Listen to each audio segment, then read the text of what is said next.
I returned from Singapore after 10 years apart, dreaming of surprising my daughter Hannah and meeting my 4-year-old granddaughter, Grace, in the beautiful Denver home I bought them. But as I quietly turned my key in the front door, I heard my son-in-law's voice cut through the silence. "Clean that mess up faster or you'll get another beating tonight." I froze. Through the doorway, I saw Hannah on her hands and knees picking up shattered dishes with trembling fingers, wearing a dirty apron that read Hamilton Family Property. They dared to treat my daughter like this. I would make them pay. My name is Jacob Bennett, and this is the story of how I stood up to protect my little girl. Before I share this powerful story about family and justice, comment below with your location and current time. I'm curious to know if you're listening during your morning coffee or winding down for the night. 10 years of working in Singapore's tech industry had been worth every sleepless night. I'd built data centers under that relentless tropical sun, saved every dollar, all for this moment. Coming home to surprise Hannah and finally meet Grace face to face. The Denver streets looked exactly as I remembered as my taxi pulled up to the house on Cherry Creek Drive. Same red brick facade, same white picket fence, same oak tree where Hannah used to climb. This was the house I'd bought for her before leaving for Singapore. My gift to ensure she'd always have a safe place to call home. I stood on the sidewalk, hands trembling as I pulled out my key. Hannah had no idea I was coming. This was going to be the surprise of a lifetime. The front door opened silently. I stepped inside, grinning as I prepared to call out, "Surprise!" But the word died in my throat when I heard a man's voice from the living room. "Clean that mess up faster, you'll get another beating tonight." My blood turned to ice. Through the hallway, I saw Hannah on her hands and knees, scrubbing vomit from the hardwood floors. She wore a dirty apron with words that made my stomach lurch. Hamilton Family Property.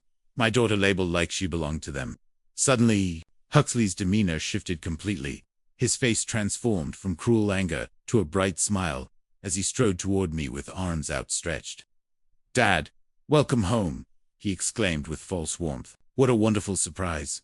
As Hannah was just helping with some housework. You know how she is, always wanting to pitch in. Hannah scrambled up quickly, untying the degrading apron and shoving it behind a couch cushion.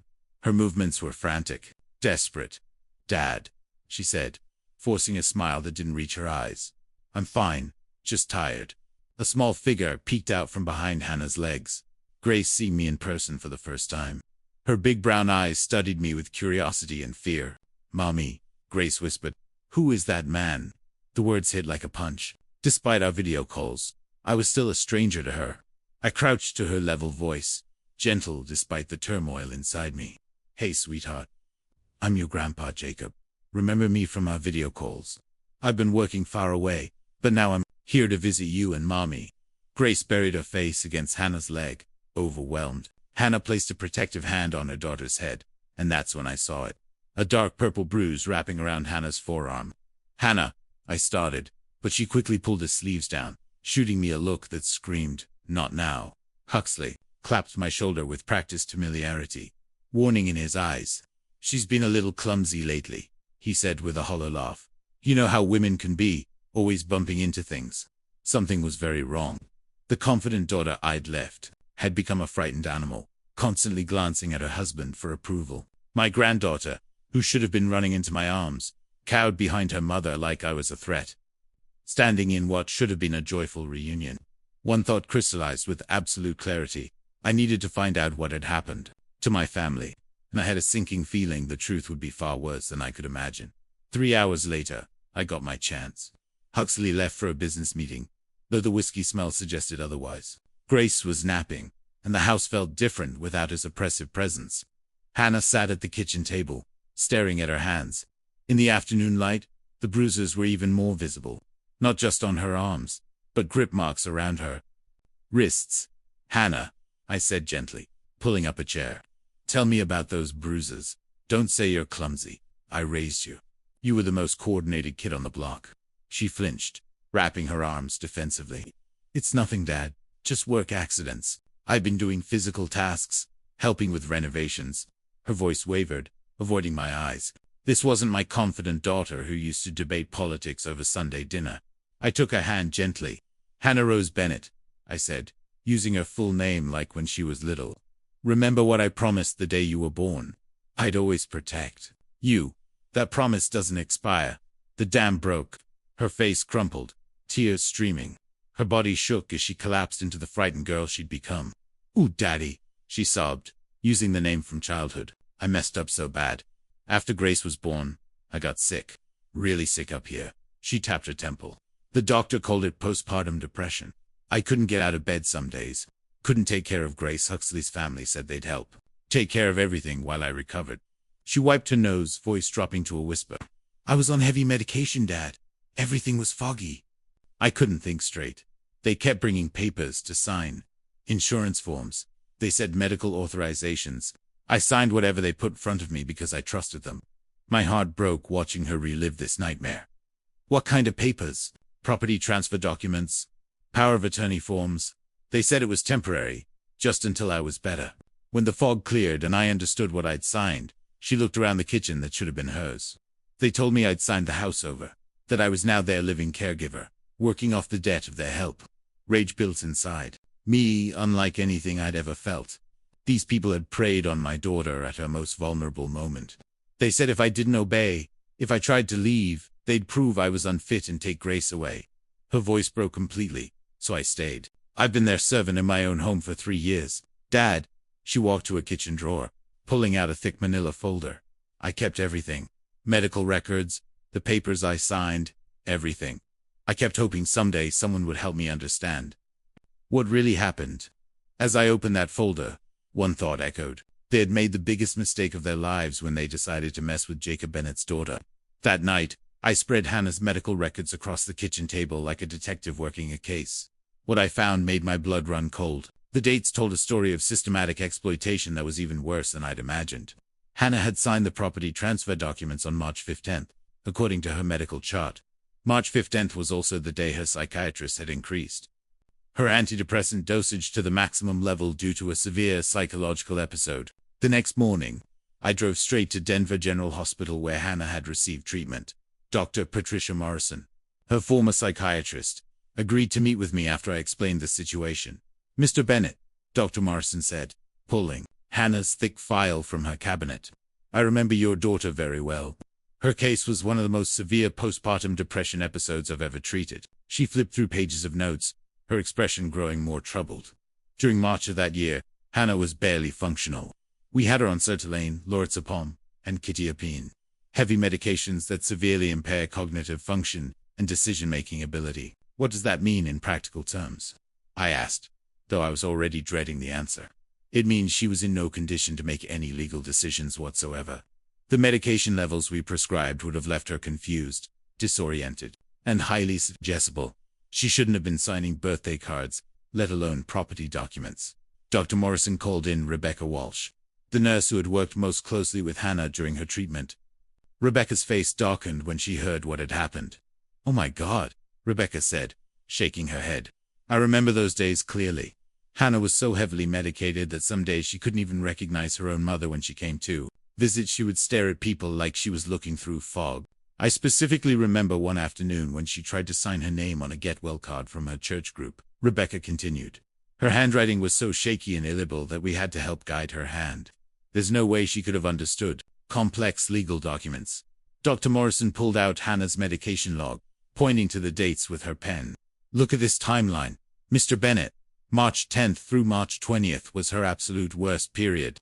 We were considering hospitalization because she was barely responsive to verbal commands, and they had her sign legal papers during this time." I asked, my voice tight with rage. "If what you're telling me is true, then what they did was not just morally reprehensible. It was legally invalid," Dr. Morrison said firmly.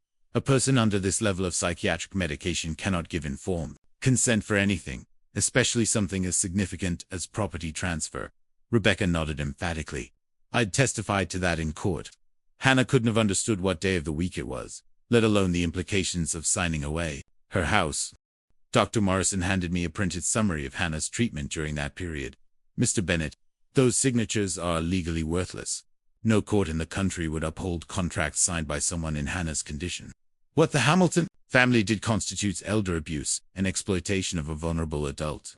As I left the hospital with that medical summary in my hands, I felt something I hadn't experienced in years. Hope for the first time since I'd walked through that front door. I knew we had a real chance to fight back. The Hamilton family thought they were clever, preying on a sick woman. but they'd just handed me the ammunition I needed to destroy them. Armed with Dr. Morrison's medical summary, I knew I needed professional help. A quick internet search lead me to the law offices of Webb and Associates, specialists in elder abuse and exploitation cases. Caroline Webb had a reputation for taking down powerful families who preyed on vulnerable people. Her downtown Denver office occupied the 15th floor of a glass tower with panoramic views of the Rocky Mountains. Caroline herself was a woman in her early 50s with silver hair pulled back in a sharp bun and eyes that missed nothing. "Mr. Bennett," she said, gesturing to a leather chair across from her mahogany desk, "tell me about your daughter's situation. Don't leave out any details, no matter how small they might seem." I laid out everything: the degrading apron, Hannah's postpartum depression, the suspicious timing of the document signings, and Dr. Morrison's medical assessment. Caroline took notes on a yellow legal pad, occasionally asking pointed questions about dates and witnesses. When I finished, she leaned back in her chair, tapping her pen against her lips. "Mr. Bennett, this is textbook exploitation of a vulnerable adult. What the Hamilton family did isn't just morally despicable, it's a federal crime." She spread Hannah's medical records across her desk, cross-referencing them with photocopies of the property transfer documents I'd brought. "Look at this timeline. Your daughter signed away a $400,000 house while she was so heavily medicated she couldn't recognize her own mother. Any first-year law student could get these contracts voided. But here's what makes this case special." Caroline continued, her voice taking on a predatory edge. "The Hamilton family didn't just commit fraud. They created a pattern of ongoing abuse, forcing Hannah to wear that apron, making her work as an unpaid servant, threatening to take away her child. That's human trafficking, Mr. Bennett." My heart pounded as the full scope of what had happened to Hannah became clear. "What can we do about it?" "We're not just getting your daughter's house back," Caroline said firmly.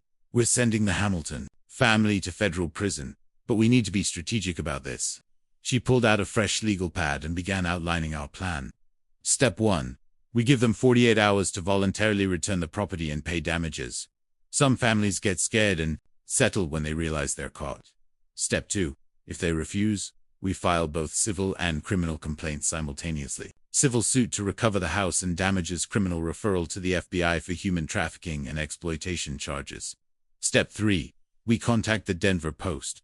Public pressure can be incredibly effective, especially against families who care about their social standing." "And step 4, I asked. Caroline smiled, and it wasn't a pleasant expression. "Step 4 is when we destroy them completely. Asset forfeit, prison sentences, and civil judgments that will bankrupt them for generations." She stood up and extended her hand. "Mr. Bennett, I've been practicing law for 25 years, and I've never seen a case with stronger evidence. The Hamilton family picked the wrong victim when they targeted your daughter. What do we do first?" I asked, shaking her hand. "Tomorrow morning, you and I are going to pay them a visit. We'll give them a chance to surrender peacefully. If they're smart, they'll take it." Her eyes glittered with anticipation. "If they're not, we'll teach them what happens when you mess with Jacob Bennett's family." Walking out of that office, I felt more powerful than I had in years. The Hamilton family was about to discover that their biggest mistake wasn't just exploiting my daughter. It was doing it while her father was still alive to fight back. The next morning, Caroline and I drove through the gates of the Hamilton estate in Cherry Hills Village. The mansion loomed before us. 3 stories of Colorado sandstone, with towering columns displaying wealth built on exploitation. A butler led us through marble hallways lined with oil paintings of Hamilton ancestors. William Hamilton waited in his mahogany study, seated behind a massive desk. He was 70-some with silver hair and the soft features of inherited privilege. "Mr. Bennett," he said without rising voice, dripping condescension, "I understand you have concerns about your daughter's living arrangements. Hannah is very happy working for our family." "Working?" I said, rage controlled but visible. "You mean being your unpaid slave in her own house?" William laughed coldly. "You're nobody, Bennett. My family has owned this city for 4 generations. We have judges, politicians, and police commissioners in our pocket. You think one old man can threaten us?" Caroline stepped forward, placing a thick folder on his desk. "Mr. Hamilton, I'm attorney Caroline Webb. These are your daughter-in-law medical records from Denver General along with expert testimony from her psychiatrist."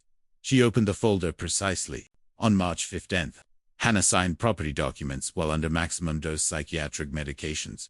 Dr. Patricia Morrison states Hannah was so heavily medicated she couldn't recognize her own mother. William barely glanced at the documents. "Hannah signed voluntarily. We have witnesses. You exploited my daughter's mental illness. I leaned forward. That's a federal crime, Hamilton. Human trafficking, exploitation of a vulnerable adult, fraud.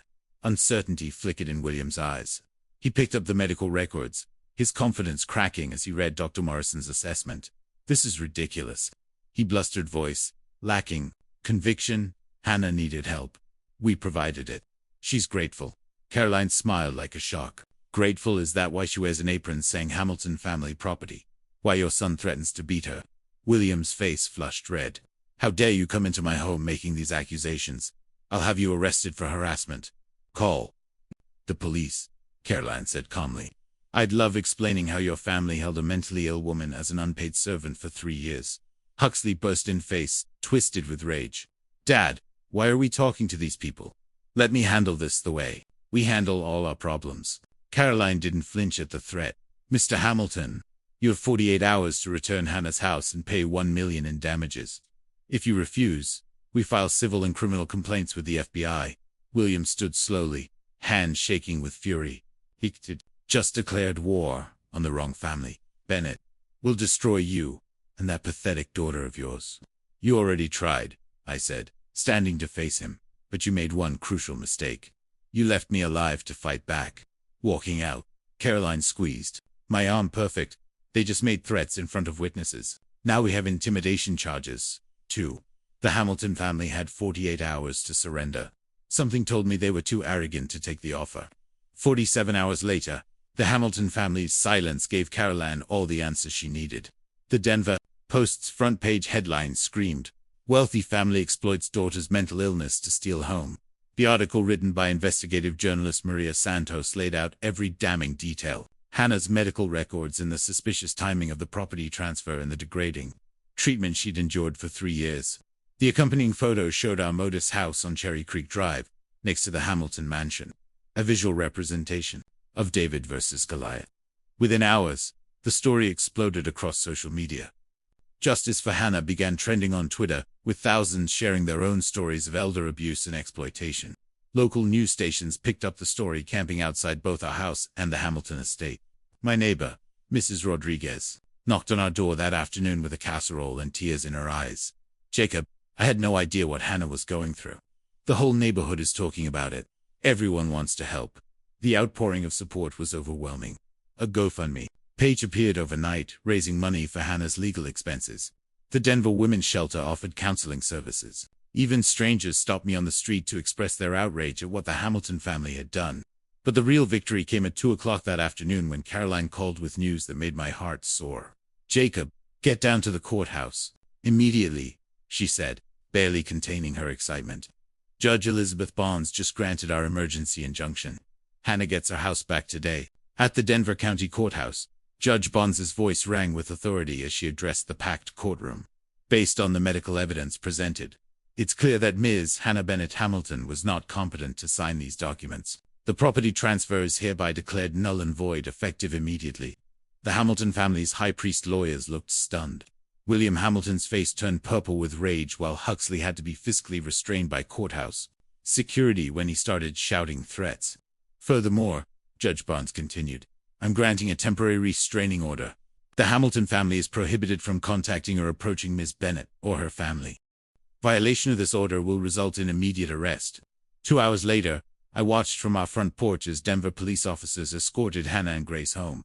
Hannah carried a single suitcase, everything the Hamilton family had allowed her to keep from her old life.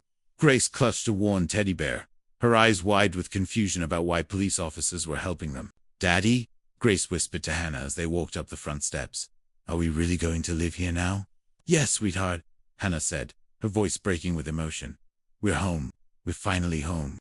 That evening, as we sat around the kitchen table eating Mrs. Rodriguez's casserole, my phone rang.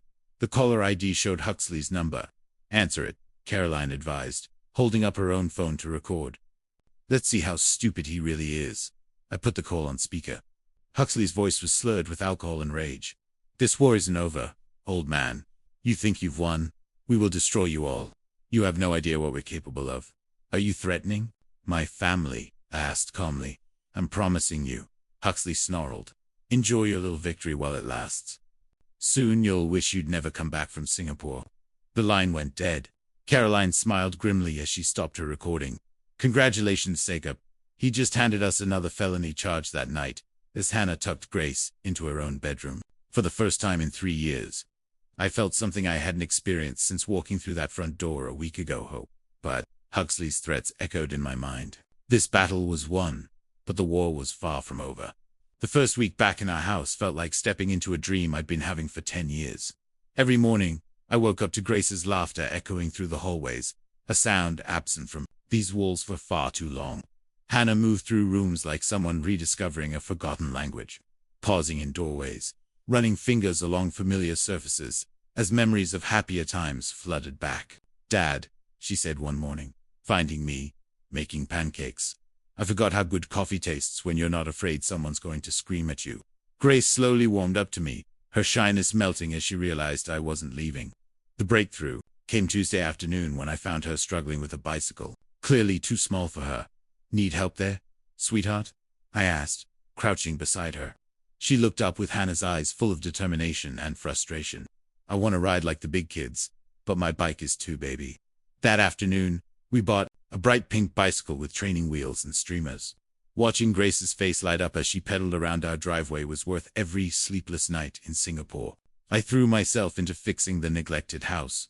Loose floorboards, leaky faucets, peeling paint, small projects that kept me busy while watching my family. Hannah surprised me by joining in.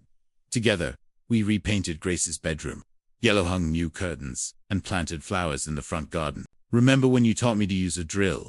Hannah asked one evening as we assembled Grace's bookshelf. I was 12 and Mom was convinced I'd put a hole through the wall. "You did put holes through the wall," I laughed. "3 holes. Your mother made me sleep on the couch for a week. Evenings were the best part. Real family meals with conversation and laughter instead of tense silence. Grace would chatter about her day, showing drawings or asking me to read her favorite story about a brave little mouse. "Grandpa," she said one night, the word rolling off her tongue naturally for the first time. "Will you read me the mouse story again?" My heart nearly burst. "Of course, sweetheart. As many times as you want." Hannah caught my eye and smiled. A real smile, not the forced expression from when I first arrived. "Dad," she whispered later while cleaning dishes, "I forgot what happiness felt like. Thank you for giving it back." For 10 days, we lived in this bubble of contentment. Grace called me Grandpa regularly. Hannah's bruises faded, and the haunted look in her eyes began disappearing. We were becoming a real family again. But Thursday night, as I tucked Grace into bed, my phone rang. The caller ID showed an unfamiliar local number. "Don't answer it," Hannah said, appearing in the doorway with worry etched across her face. But I did answer. Huxley's voice was cold and sober this time, more frightening than his drunken rage. "Enjoying your little family reunion, old man," he said. "Don't get too comfortable. Some storms you can't see coming until they're right on top of you." The line went dead, leaving me staring at the phone, while Grace asked, "Grandpa, who was that?" He looked scared. I forced a smile and kissed her forehead. "Nobody important, sweetheart. Just a wrong number." But as I turned off her bedroom light, I couldn't shake the feeling that our peaceful days were numbered. 2 nights later, a violent thunderstorm rolled across Denver, rattling our windows and sending sheets of rain against the house. I was lying in bed, listening to the wind howl, when I heard something that didn't belong. Footsteps on our front porch, slow and deliberate. I slipped out of bed and peered through the bedroom curtains. Lightning illuminated a figure moving around the perimeter of our house carrying what looked like a gas can. The acrid smell of gasoline began seeping through the walls. Huxley had come to make good on his promise. I grabbed my phone and dialed 911 as I ran down the hallway. "There's a man with gasoline trying to burn down my house on Cherry Creek Drive." I whispered urgently to the dispatcher. "Sir, we're dispatching units immediately. Get your family out of the house now." But before I could reach Hannah's room, I heard the whoosh of flames igniting outside. Orange light flickered through the living room windows as fire raced around the foundation of our house. Huxley's voice rose above the storm, screaming like a man who'd lost his mind. "You destroyed my family," he shrieked. "Now I'll destroy yours. Burn it all down. Burn it all." I burst into Hannah's bedroom, shaking her awake. "Hannah, we have to go now. The house is on fire." She bolted upright, instantly alert. "Grace." We ran to Grace's room together, She was already awake, sitting up in bed and crying as smoke began seeping under her door. The hallway was filling with thick black smoke that burned our lungs and stung our eyes. "Mummy, I'm scared," Grace sobbed as Hannah scooped her up. "I know, baby. Grandpa's going to get us out of here."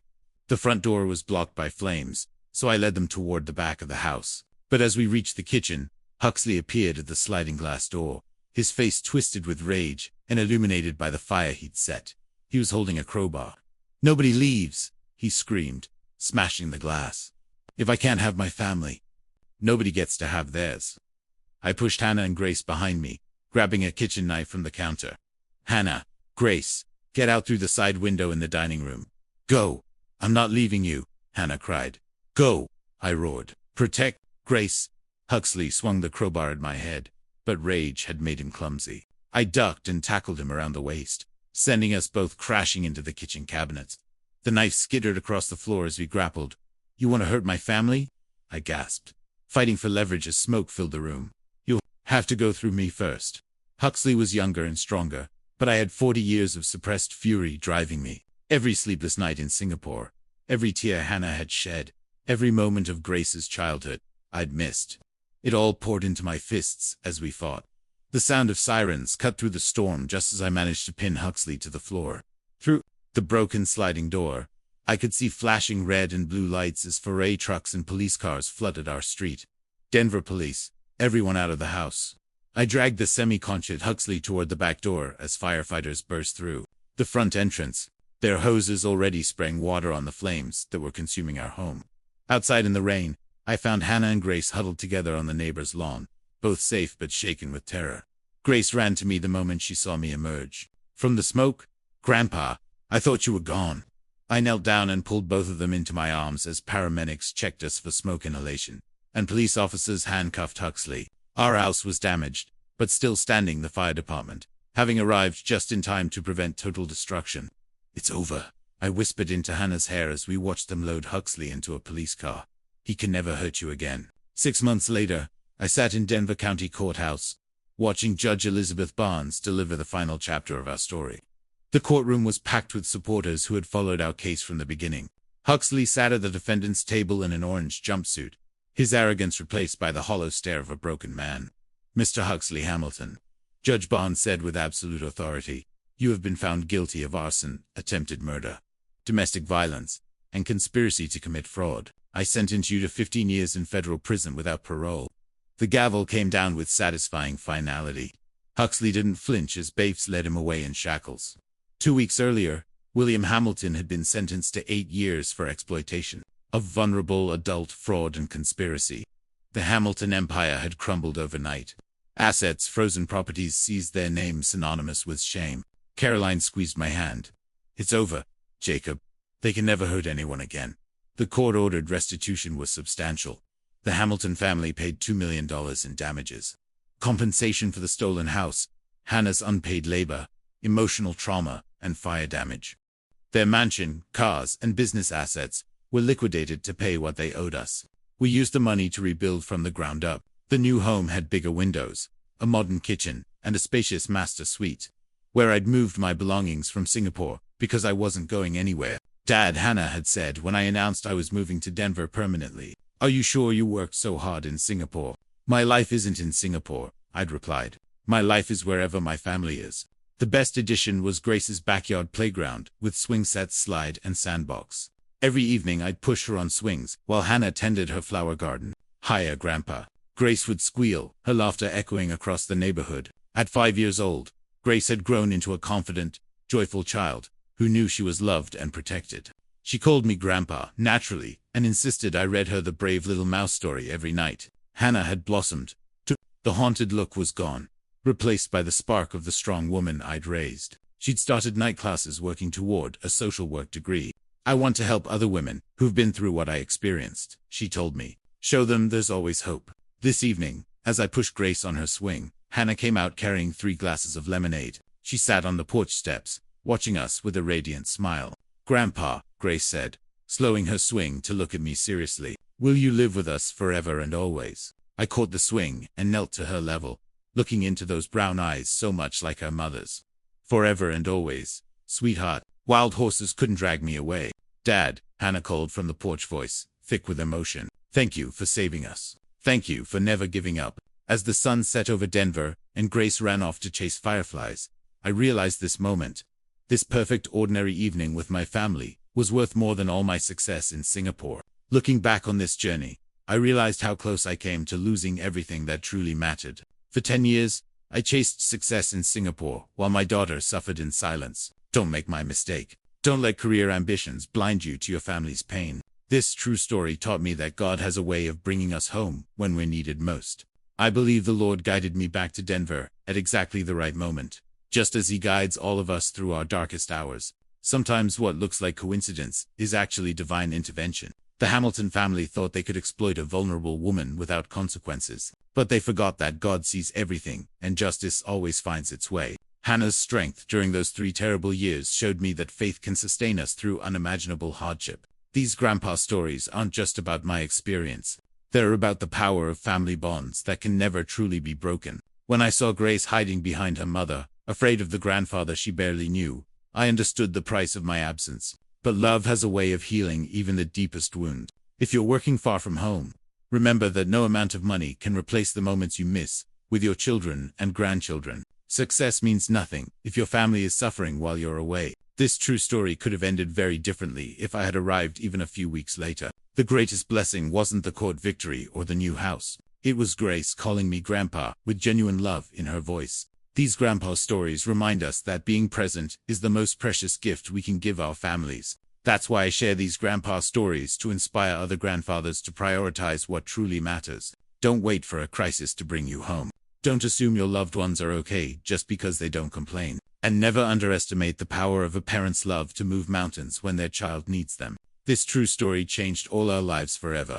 Hannah found her strength. Grace learned she was protected. And I discovered that home isn't a place. It's the people who love you unconditionally. If this story touched your heart, please share your own family experiences in the comments below. Don't forget to subscribe to our channel for more inspiring true stories that celebrate the unbreakable bonds of family love. Your story might be exactly what someone else needs to hear today. On Christmas morning, my son Silas called and said, "Dad, maybe he should just stay home this year." He met my 19-year-old Danny, my autistic son. I didn't argue. I simply said, "I understand," and hung up. That evening, Danny and I created our own Christmas. By nightfall, my phone was buzzing nonstop. 25 missed calls. I had no idea that our quiet decision would soon become the story that changed everything. I'm grateful you're here, listening to this story. Before I tell you what happened next, I'd love to know, where in the world are you watching this from? The smell of cinnamon rolls filled our little house on Cedar Avenue as Christmas morning light streamed through the kitchen windows. I stood at the counter watching my 19-year-old son. Danny's fingers danced across the old upright piano. We'd moved to the living room years ago. His autism made the world overwhelming sometimes, but when he played, everything made perfect sense. Danny had been up since dawn, not because of presents waiting under the tree, but because Christmas morning meant music. He'd already worked through 3 different arrangements of White Christmas, each one more beautiful than the last. His gift wasn't just playing what he heard. He could transform any melody into something entirely his own. "That's gorgeous, son," I called out, wiping flour from my hands. At 59, I'd learned to treasure these quiet moments.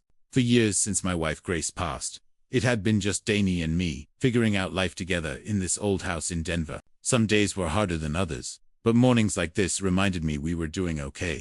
The phone rang just as Danny transitioned into a jazz version of Silent Night. I almost didn't answer. Christmas morning calls usually meant family obligations, and we'd been planning a peaceful day at home. But the caller ID showed Silas, and despite everything, he was still my older son. "Morning, Dad." His voice carried that familiar distance, the careful tone he'd perfected over the years whenever Danny came up in conversation. "Merry Christmas, Silas. How are Scarlett and Olivia?" "Good, good. Listen, Dad, I wanted to talk to you about tonight." He paused, and I could hear voices in the background. Probably Scarlett's family gathering for their elaborate Christmas dinner. "Maybe he should just stay home this year." "He, not Danny. Not your brother. Just he." The words hit exactly as intended. No explanation needed, no details required. We both knew who he was and why Silas thought he should stay home. The careful politeness in his voice made it worse somehow. Like he was discussing a scheduling conflict, instead of excluding his own brother from Christmas. I looked across the room at Danny, completely absorbed in his music, unaware that his existence was being debated, like a problem to be solved. His dark hair fell across his forehead as he leaned into a particularly complex passage, his whole body moving with the rhythm only he could hear. "I understand," I said quietly. And I did understand. I understood that my older son was ashamed of his brother. I understood that Denny's sming and occasional outbursts made Silas uncomfortable around his I understood that it was easier to exclude than to educate, easier to hide than to defend. "Thanks, Dad. I knew you'd get it. Maybe we can do something next week. Just us. Just us." The phrase hung in the air after he hung up, bitter as burnt coffee. Danny looked up from the piano, his brown eyes bright with the joy that music always brought him. "Dad, do you want to hear the song I wrote for Mom?" My chest tightened. Every Christmas he composed something new for Grace, playing it to a photo on the mantel. This year's piece would be beautiful, heartbreaking, and completely wasted on an empty house if we followed Silas's plan. I walked over and sat beside him on the piano bench, the same spot where Grace used to sit during his evening concerts. "Are we going to have Christmas dinner with Silas tonight, Dad?" Danny asked, his voice hopeful in that innocent way that always broke my heart. The question hung in the air. I could lie, make excuses, protect him from the truth for another year, or I could do something different. "You know what, Danny? We'll make our own Christmas." His face lit up with the kind of pure happiness that reminded me why I'd fight the whole world for this kid. By 3 o'clock that afternoon, I'd made up my mind. Danny deserved better than hiding at home because his brother was embarrassed. I grabbed my coat and turned to him. "Get your jacket, son. We're going out." The Riverside Community Center sat just 6 blocks from our house, a modest brick building that hosted everything from senior yoga to kids' birthday parties. I'd heard Helen Martinez, our neighbor from 2 streets over, mention their Christmas potluck for folks spending the holiday alone. Seemed like the perfect place for our own Christmas celebration. Helen's face lit up when she saw us walk through the double doors. "Emmer, Danny, I'm so glad you came." She wore a bright red sweater with a reindeer that had actual jingle bells, and her smile was warmer than any fancy family dinner could ever be. The main hall buzzed with quiet conversation. About 30 people milled around tables covered in mismatched dishes, homemade casseroles, store-bought cookies, someone's famous green bean salad. These weren't society folks putting on airs. These were real people, elderly widows, single parents working holiday shifts, college students too far from home. Danny hung close to my side at first, overwhelmed by the unfamiliar voices and holiday music playing from someone's portable speaker. But Helen had a gift for making people comfortable. "Danny, I remember your mom mentioning you play piano," she said gently. "We've got that old upright in the corner if you'd like to try it out. No pressure, just if you feel like it." I followed his gaze to the corner where a weathered piano sat beneath strings of twinkling lights. Someone had placed a small poinsettia on top and sheet music was scattered across the bench. Denny's eyes held that familiar spark I knew so well. "It's okay if you want to play," I told him. He approached the piano like he was meeting an old friend. His fingers found the keys, testing the tone, adjusting to the slightly out-of-tune middle C. Then, without any fanfare, he began. What started as Silent Night became something else entirely. Danny's version woven jazz harmonies I'd never heard before, building layers of melody that seemed to wrap around the room like a warm blanket. Conversation stopped. Folks paused halfway to mouse. Even the kids playing in the corner grew quiet. When the last note faded, the silence stretched for several heartbeats. Then, applause erupted. Not polite party clapping, but the kind of appreciation reserved for something truly special. "That was incredible," whispered Mrs. Patterson, an elderly woman I'd seen walking her dog around the neighborhood. "Just beautiful." Helen had tears in her eyes. "Danny, that was a gift. A real Christmas gift to all of us." I noticed she'd been holding up her phone, and something told me she'd captured more than just a memory. As we helped clean up later, people kept approaching Danny with genuine warmth. No awkward stares, no whispered questions about his condition, just appreciation for what he'd shared with them. Walking home under the streetlights, Danny hummed his arrangement, while snow began to fall. For the first time all day, I felt like we'd made the right choice. That feeling lasted exactly until we stepped through our front door, and I saw my phone blinking with notifications. 25 missed calls. I woke up Boxing Day morning to my phone buzzing like an angry wasp. 7:30 a.m., and notifications were pouring in faster than I could read them. Facebook, text messages, voicemails. My phone hadn't stopped since we'd gotten home. Helen had posted the video, "Christmas Miracle Boy." She'd titled it with a simple caption. "Sometimes the most beautiful gifts come from the most beautiful hearts." This young man made our Christmas unforgettable. The numbers were staggering. 50,000 views overnight, 1,000 shares, 500 comments, and they kept coming. This made me cry at work, wrote someone named Jennifer from Ohio. What a gift, commented a music teacher from Portland. Beautiful soul. This is what Christmas is really about. I scrolled through comment after comment, my coffee growing cold, as strangers from across the country poured out their hearts. Parents of autistic children sharing their own stories, musicians praising Danny's natural talent, people simply moved by the pure joy they'd witnessed. By noon, the video had jumped platforms. Someone had shared it to TikTok, where it exploded again. YouTube versions started appearing with titles like Autistic Teens, Christmas Piano Performance Will Make You Believe in Magic. The hashtag Christmas Miracle Boy was trending in Denver, then Colorado, then nationally. Danny wandered into the kitchen around 10, completely oblivious to the digital storm swirling around him. Morning, Dad. Can we have pancakes? Sure, son. I tried to keep my voice steady as my phone rang for the 12th time. Channel 7 News this time. Mr. Sullivan. This is Maria Rodriguez from Denver 7. We'd love to do a feature story on your son's incredible performance yesterday. Would you be available for an interview? An interview on television about Danny. I looked at my son happily mixing batter and humming yesterday's arrangement. He had no idea that millions of people were watching him, sharing his music, calling him a miracle. To him, it was just another morning, just another song. I'll need to think about it, I told the reporter. But they kept calling. The Denver Post wanted a story. Good Morning Colorado requested a live appearance. Radio stations, podcasts, even a talent agent from Los Angeles, who somehow got my number. Dad, why is your phone so noisy? Danny asked, covering his ears as another call came in. People liked your music, son. They really, really liked it. His face lit up with that pure happiness that had no agenda, no calculation. That's nice. Can I play more songs for them? The innocence of it broke my heart. While the world was discovering Dwight's gift, his own brother had wanted to hide him away. The irony wasn't lost on me. Strangers were celebrating what family had rejected. By evening, I'd given 3 phone interviews and declined a dozen more. The story was spreading beyond Colorado. Now, Christmas Miracle Boy had over 2 million mentions. Videos of Danny's performance were being shared in languages I couldn't even identify. I was scrolling through messages of support when my phone rang with a familiar number. Silas. For the first time in months, I almost didn't want to answer.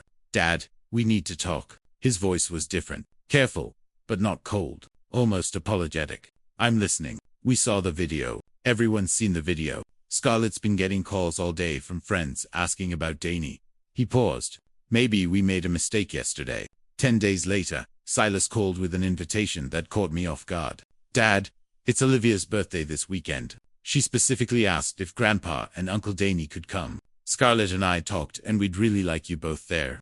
No mention of the video. No acknowledgement of what had happened on Christmas.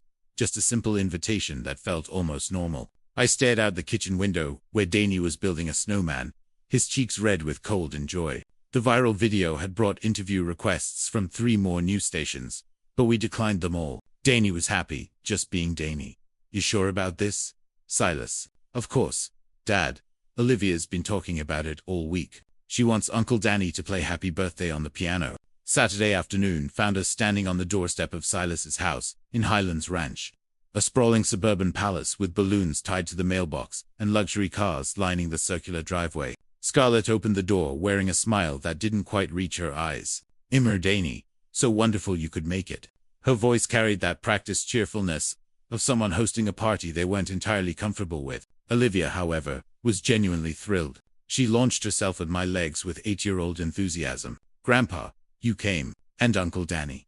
She grabbed Danny's hand without hesitation, chattering about her new bike and the chocolate cake waiting inside.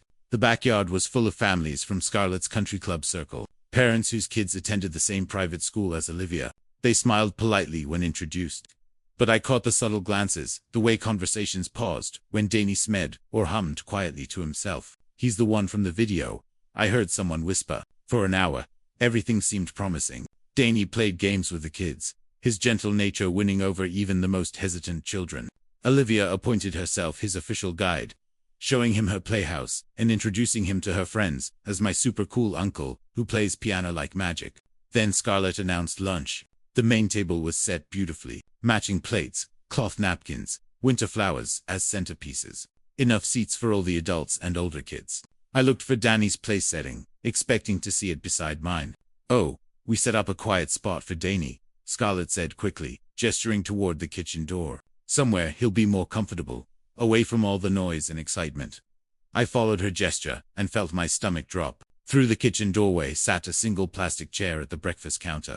A paper plate, a juice box instead of the fancy drinks being served outside. Hidden, separate, shameful. You're hiding him like he's shameful. The words exploded out of me before I could stop them. Silas stepped forward, hands raised in that placating gesture I'd grown to hate. Dad, the other parents might not understand. Some of these kids have never been around someone like Danny. We thought it would be easier for everyone. Easier for who? I grabbed Danny's hand, my voice shaking with fury. You haven't learned anything. Nothing at all. Grandpa. Olivia's small voice cut through my anger. She stood in the doorway, tears streaming down her face. Why is Grandpa leaving? Did I do something wrong? My heart broke for her, but I couldn't stay. Not when my own son still saw his brother as a problem to be managed, an embarrassment to be hidden from polite company. In the car, Danny was quiet for several blocks before asking, did I mess up the party, Dad? No, son, you didn't mess up anything. But as I drove home through the January afternoon, one thought echoed with crystal clarity. Nothing will ever change. They would never see Danny as anything more than an inconvenience. It was time to stop waiting for them to come around. Sunday morning, I woke up with a clarity I hadn't felt in years. If they won't accept Danny, we'll find people who will. Danny, how would you feel about an adventure? I asked over breakfast, watching his face light up at the word. What kind of adventure, Dad? The musical kind. Pack your bags, son. We're going to Nashville. Within 2 hours, I'd loaded our Honda Civic with everything we'd need. Danny's portable keyboard, my old camera, enough clothes for a week, and a cooler full of sandwiches Grace used to make for our family road trips. Danny bounced in the passenger seat, more excited than I'd seen him since Christmas morning. The 12-hour drive to Nashville gave us something we hadn't had in months. Uninterrupted time together. Danny sang along to every song on the radio, his voice weaving harmonies I'd never heard before. Somewhere outside Kansas City, he started composing lyrics about highway signs and truck stops, turning our mundane journey into something magical. Dad, look at those clouds, he said, pointing out the window. They look like piano keys. I followed his gaze and smiled. Only Danny could see music in a January sky. We rolled into Nashville Tuesday evening, the city's neon lights reflecting off the Cumberland River. Broadway. Street pulsed with honky-tonk music spilling from every doorway. Street musicians on corners. Tourists snapping photos with guitars and cowboy hats. It's so loud, Danny said, covering his ears, as we walked past the crowded bars. We'll find somewhere quieter, I promised. Wednesday morning brought us to Centennial Park, where a weathered upright piano sat under a pavilion, part of Nashville's Play Me, I'm Yours public art project. A few joggers passed by, but mostly we had the space to ourselves. Want to try it out? I asked. Danny approached the piano like he was greeting an old friend. His fingers found familiar keys, then began transforming Amazing Grace into something that belonged in these rolling Tennessee hills. The melody stayed true, but he added country flourishes. A little twang here, a gospel run there. A jogger stopped, then a couple walking their dog. Within minutes, a small crowd had gathered, phones appearing as people captured this unexpected morning concert. Kids got real talent, said a man in a cowboy hat who introduced himself as a session musician. Y'all visiting from out of town? Denver, I replied, watching Danny lose himself in the music. We're on a musical journey. When Danny finished, the applause was genuine and warm. Someone dropped a 20 in his keyboard case. A grandmother asked for his autograph. A teenager requested Sweet Caroline, which Danny delivered, with a country twist that had everyone singing along. That evening, I posted our first video, Danny and Dad's Musical Journey. Day 1. Simple footage of Danny at the piano, the Nashville skyline in the background, strangers becoming friends through music. The response was immediate. 100,000 views in 2 hours. Comments pouring in from around the world. Where are you going next? Asked a viewer from Australia. This is beautiful, wrote a music teacher from Maine. Following your journey. More cities, please, requested someone from Texas. I looked at Danny peacefully reading a book about famous pianists, completely unaware that our adventure was just beginning to capture hearts across the globe. Tomorrow we'd head south to New Orleans. But tonight, for the first time in months, I felt like we were exactly where we belonged. From Nashville, We headed south like musical nomads chasing melodies across America. New Orleans welcomed us with jazz flowing from every doorway in the French Quarter. Danny discovered a piano at Jackson Square, where street musicians had been gathering for decades. Within hours, he was jamming with a trumpet player named Marcus and a drummer called Big Joe. Their impromptu trio, drawing crowds thick enough to stop traffic. "Kid plays like he's been doing this his whole life," Marcus said, shaking his head in amazement as Danny wove complex jazz harmonies around a simple melody. The video I posted that evening, "Danny Plays Jazz in NOLA," exploded beyond anything we'd seen. 500,000 views overnight. Comments in French languages I couldn't even identify. The hashtag Chockers Danny and Dad was trending, not just in America, but internationally. Memphis came next, where Beale Street's blues legacy called the Danny like a siren song. At Handy Park, he sat down at another public piano and transformed traditional blues into something entirely his own. The crowd that gathered was different here. Older, more knowing people who'd heard real blues their whole lives. When Danny finished a haunting version of Summertime, an elderly man with tears in his eyes pressed a worn harmonica into his hands. "For luck, son, you got the gift." Chicago's Millennium Park offered yet another musical education. The classical setting inspired Danny to attempt Chopin, his interpretation so moving that passing businessmen stopped mid-con conversation, phones forgotten as they listened to this young man make a public piano sing, like a concert hall Steinway. Each city taught Danny something new, and he absorbed it all like a musical sponge. Jazz runs from New Orleans blues, soul from Memphis, classical precision from Chicago. Our followers grew from thousands to millions. Fan mail arrived at hotels we'd booked days in advance. Interview requests from major networks. Donation offers we politely declined. But the real magic happened in the quiet moments between performances. Danny and I sharing pobo in a New Orleans cafe. Him humming new melodies while I drove through the night. Hotel rooms where he'd practice on his keyboard with headphones, while I answered emails from strangers whose lives had been touched by his music. "Dad, I like this adventure," he said one evening in Chicago, looking out at the city lights. "People here understand my music. They understand you, son. The real you." For the first time in his 19 years, Danny was experiencing the world not as someone to be managed or accommodated, but as someone to be celebrated. His confidence bloomed like spring flowers, and my pride threatened to burst my chest. Then came the call that changed everything. "Mr. Sullivan, this is Frederick Harrison from Carnegie Hall. We've been following Danny's journey, and we'd like to invite him to perform on our main stage." I nearly dropped the phone. "Carnegie Hall, are you serious?" "Completely serious. We have an opening on Valentine's Day. Would Danny be interested?" I looked at my son, who was composing something new on his keyboard, completely absorbed in creating beauty from nothing. "Danny, how would you feel about playing at the most famous concert hall in America?" He looked up, eyes bright with curiosity. "Will there be people there who like music? The people who love music most in the world?" "Then yes, please." As I confirmed the booking with Frederick, I felt something I hadn't experienced since Grace died. Pure, uncomplicated joy. We'd found our tribe, our purpose, our place in the world. For this perfect moment, nothing else mattered. The call from Frederick Harrison had barely ended when I noticed the first cracks in our perfect world.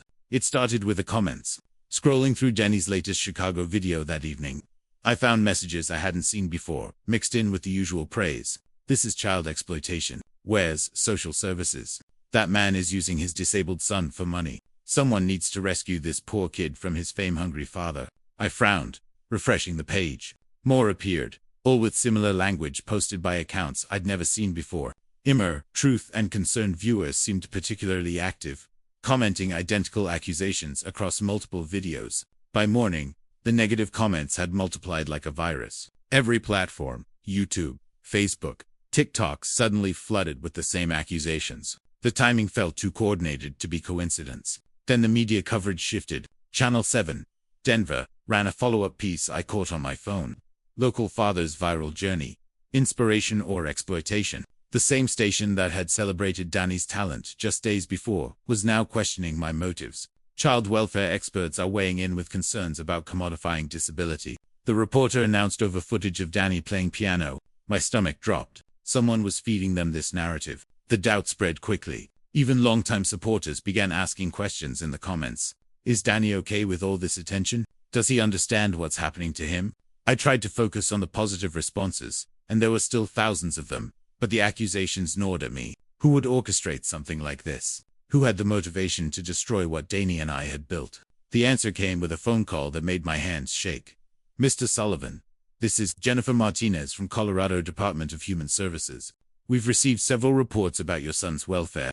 We need to schedule an investigation. Investigation. My voice cracked. Danny is perfectly fine. We're on a musical tour. Sir, we have concerns about potential exploitation of a vulnerable individual. Multiple sources have contacted us with detailed allegations. We'll need to interview both you and Danny within 48 hours, or we'll issue a warrant for his protective custody. The rooms spun around me. Protective custody. They wanted to take Danny away. We're in Chicago right now, preparing for a Carnegie Hall performance. Mr. Sullivan, I suggest you return to Colorado immediately. This is not optional. After she hung up, I sat on the hotel bed staring at my phone. The systematic nature of the attack, the timing, the inside knowledge of our location. It all pointed to someone who knew us personally, someone who had access to our family information, someone who felt threatened by our success. That evening, Helen called from Denver, her voice tight with concern. Emmett, I've been hearing things in the neighborhood. People are asking questions about why Danny isn't with his family. There are rumors going around that you kidnapped him or something equally ridiculous. Helen's social services is threatening to take Danny away. Someone's been spreading lies about us. I know, honey. I've seen the comments online, but Emmerich, you need to tell the truth publicly about Christmas, about why you really left Denver. These lies are spreading too fast, and people don't know the real story. I looked at Danny peacefully practicing for Carnegie Hall, unaware that our world was collapsing around us. She was right. The only way to fight lies was with truth. But telling the truth meant exposing my own family's cruelty. It meant burning bridges that could never be rebuilt. It meant choosing Danny over everyone else once and for all. I spent most of January 21st staring at my laptop screen cursor, hovering over the Go Live button. Danny practiced quietly in the corner of our Chicago hotel room, unaware that I was about to change everything. At 7 p.m., I finally clicked it. The truth about Danny and Dad live. Within seconds, viewers started flooding in. The chat exploded immediately. Finally, tell us the truth. We're here for you. What really happened? My hands shook as I adjusted the camera angle. 50 people became 500. Then 5,000. The numbers climbed so fast, I couldn't track them. Thank you for joining me, I began, my voice steadier than I felt. You deserve the whole story. The real story about why Danny and I are on this journey. I took a deep breath and told them everything. The Christmas morning call, the birthday party kitchen seating, the coordinated attack on our videos after we found success and happiness. Danny looked up from his keyboard, smiled at the camera, and went back to playing softly. A gentle soundtrack to the hardest conversation of my life. The viewer count hit 25,000.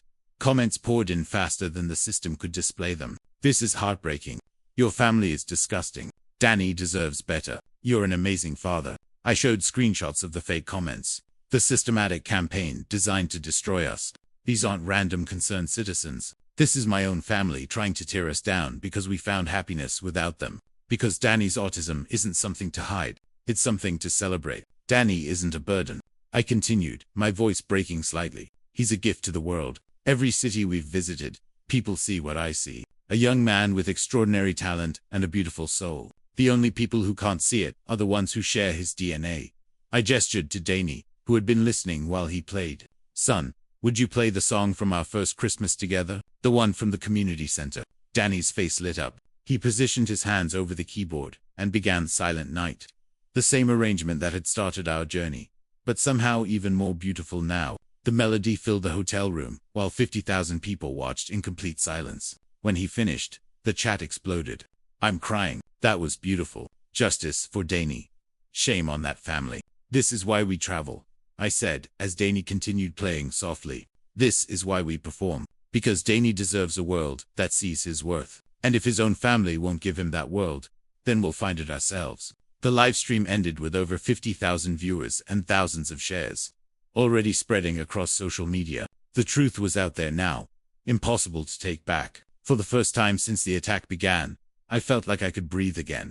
The aftermath of the live stream was swift and devastating.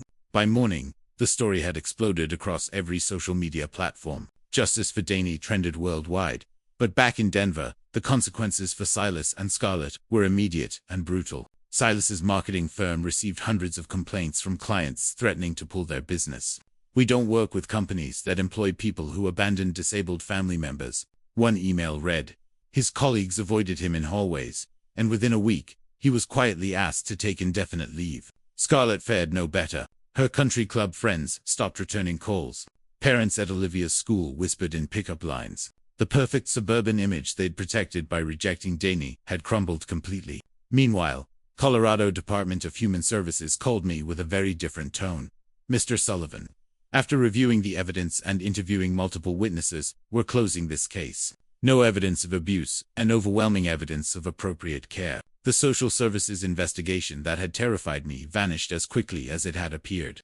Carnegie Hall confirmed our Valentine's Day performance with enthusiasm. We're honored to host Danny, Frederick told me. This is exactly what our stage was built for. February 14th arrived, crisp and clear. Walking into Carnegie Hall, Danny's eyes went wide at the red velvet seats and golden ceiling. It's so beautiful, Dad, like a music box. The theater was sold out. As we waited backstage, Danny seemed remarkably calm, warming up with the same focus he'd had at every street corner. When Danny walked onto that legendary stage, the audience rose to their feet before he'd even touched the keys. The standing ovation lasted 3 full minutes. Then he began Silent Night, flowing seamlessly into Amazing Grace. Then, into an original composition he'd been working on during our travels, a piece he called Journey Home. The music filled every corner of that sacred space, and I watched 2,000 people experience what I'd known all along. Danny wasn't disabled. He was differently gifted. When the final note faded, the theater erupted. People wept openly. The standing ovation lasted 10 minutes. Backstage afterward, Danny hugged me tightly. Dad, are you happy? Yes, son. We're free. 6 months later, we'd found our rhythm. Regular performances at venues that welcomed Danny's gifts. A small apartment in Nashville where he could practice without worrying about neighbors who didn't understand. A community of musicians, autism families, and supporters who saw Danny for who he truly was. Helen visited us in our new place, bringing homemade cookies and updates from Denver. Everyone knows you did the right thing, she said quietly. Even people who used to ask nosy questions about Danny have changed completely after seeing his success. She paused, then added, Silas lost his job. Scarlett barely leaves the house anymore. Olivia asks about you and Danny constantly. I felt a pain for my granddaughter, but not for the choices her parents had made. That evening, as Danny composed a new piece inspired by the Nashville skyline, I reflected on our journey. Sometimes you have to leave to find your real home. Sometimes the family you choose matters more than the family you're born into. Dad, I'm glad we went on our adventure, Danny said, looking up from his keyboard. Me too, son. Me too. Outside our window, Nashville hummed with music, and somewhere in the distance, a street musician played for tourists and dreamers. We'd found our place in this symphony of souls who understood that different doesn't mean less. It means special. It means gift. It means exactly what the world needs. Looking back on our journey, I realized God had a plan all along. When Silas made that Christmas morning call, I thought our world was ending. But sometimes what feels like rejection is actually God's way of redirecting you towards something better. Don't be like I was for so many years, waiting for others to accept and love your child unconditionally. Don't waste precious time hoping family will change when they've already shown you who they are. I spent too long making excuses for people who saw Danny as a burden, instead of the blessing he truly is. This true story taught me that real family isn't about blood relations. It's about who shows up when it matters. The strangers in Nashville, New Orleans, and Chicago embraced Danny with open hearts, while his own brother wanted him hidden away. God placed these beautiful souls in our path exactly when we needed them most. If you're living a similar story, know that you're not alone. There are grandpa stories like ours happening everywhere. Fathers, mothers, grandparents, choosing love over comfort, protection over approval. These grandpa stories remind us that courage comes in many forms. Sometimes the most powerful grandpa stories are about ordinary people making extraordinary choices for their children. The greatest lesson I learned: sometimes you have to walk away from toxic relationships to find your real tribe.